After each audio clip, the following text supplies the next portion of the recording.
الرحیم نحمدہ ونصلی علی رسولہ الکریم اما بعد عن انس رضی اللہ تعالی عنہ قال قال رسول اللہ صلی اللہ علیہ وسلم ان الصدقة لتطفئ غضب الرب وتدفع میتة السوء۔ حضرت انس رضی اللہ تعالیٰ عنہ سے روایت ہے، فرماتے ہیں کہ جناب نبی کریم صلی اللہ علیہ وسلم نے ارشاد فرمایا، صدقہ اللہ تعالیٰ کے غضب کو اور غصے کو ٹھنڈا کرتا ہے اور بری موت کو دور کرتا ہے، انسان بری موت سے بچ جاتا ہے۔ یہ تو ترمذی شریف کی روایت ہے، اور نسائی کی روایت میں یوں آپ نے ارشاد فرمایا، ان صدقۃ المسلم تزید فی العمر وتمنع میتۃ السوء ویذهب اللہ بها الکبر والفخر۔ آپ نے فرمایا کہ مسلمان کا صدقہ کرنا یہ اس کی عمر میں برکت اور اس کی عمر میں اضافہ کرتا ہے اور بری موت سے اس کو بچاتا ہے، اور اس صدقے کی برکت سے اللہ تعالیٰ اس کے دل سے تکبر، فخر اور غرور کو ختم فرماتے ہیں۔ اسی طرح حضرت عقبہ بن عامر رضی اللہ تعالیٰ عنہ کی روایت میں جناب نبی کریم صلی اللہ علیہ وسلم نے یہ الفاظ ارشاد فرمائے، ان الصدقة لتطفئ عن اهلها حر القبور وانما يستظل المؤمن يوم القيامة في ظل صدقتي۔ آپ نے فرمایا کہ یہ صدقہ کرنا، اس صدقہ کرنے والے کو قبر کی گرمی سے یہ صدقہ بچاتا ہے، اور قیامت کے دن یہ صدقہ کرنے والا صدقے کے سائے میں رہے گا، اس کو کوئی تکلیف نہیں پہنچے گی۔ بس یہ میں نے مختصر سی 3 روایتیں آپ کے سامنے اس وقت ذکر کی ہیں۔ دیکھیں جس طریقے سے دنیا کی مادی چیزوں میں اثر ہوتا ہے، اسی طرح اللہ تعالیٰ نے بعض اعمال میں بڑی تاثیر رکھی ہے۔ آپ نے دیکھا ہوگا اور سنا بھی ہوگا، پڑھا بھی ہوگا کہ حکماء یہ کہتے ہیں کہ فلاں جو جڑی بوٹی ہے اس کی یہ خاصیت ہے، فلاں جڑی بوٹی میں یہ خاصیت ہے، فلاں جڑی بوٹی استعمال کرو اس کی یہ فوائد ہیں۔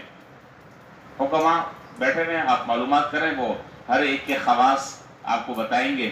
اسی طریقے سے اللہ تعالیٰ نے بعض اعمال میں بعض غضب کی تاثیر رکھی ہے۔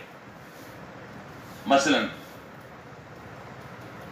زکوٰۃ کے بارے میں حدیث میں جناب نبی کریم، ایک تو یہ ہے کہ یہ جتنے بھی شریعت میں احکام ہیں یہ سب اللہ تعالیٰ کی طرف سے ہیں، اور اس کو ہمیں کرنا ہے، چاہے اس کو کوئی فائدہ ہمیں نظر آئے یا نہ آئے، یہ ایک الگ بحث ہے۔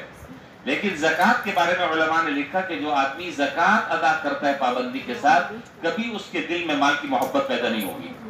یہ خاصیت ہے زکوٰۃ کی۔ اور اس کے یہ جو مال ہے، جس مال کی وہ زکوٰۃ ادا کر رہا ہے، زکوٰۃ ادا کرنے کے بعد 2.5% ادا کر رہا ہے نا، 2.5%، باقی 97.5% جو مال ہے وہ پاک ہو جاتا ہے۔ اللہ تعالیٰ ہر طرح کی آفتوں سے، بلاؤں سے، مصیبتوں سے، نقصانات سے اللہ تعالیٰ اس کی حفاظت کرتے ہیں۔ اسی طرح حج کرنے والا، عجیب بات ہے، مجھے اچانک یہ بات یاد آ گئی، حج کرنے والا، حدیث میں کہ کنفرم ہے یہ بات، اس میں کوئی دو رائے نہیں ہے کہ حج کرنے والا آدمی کبھی مفلس اور فقیر نہیں ہوگا۔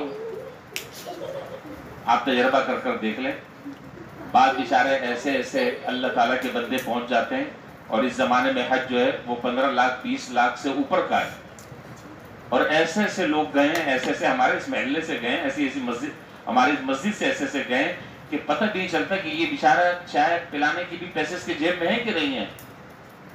بلاوا آیا، انتظام ہوا، چلے گئے، پہنچ گئے، اب واپس آ رہے ہیں انشاءاللہ. تو حج کرنے والا آدمی کبھی فقر و فاقے کا، کبھی تنگدستی میں وہ آدمی مبتلا نہیں ہوگا.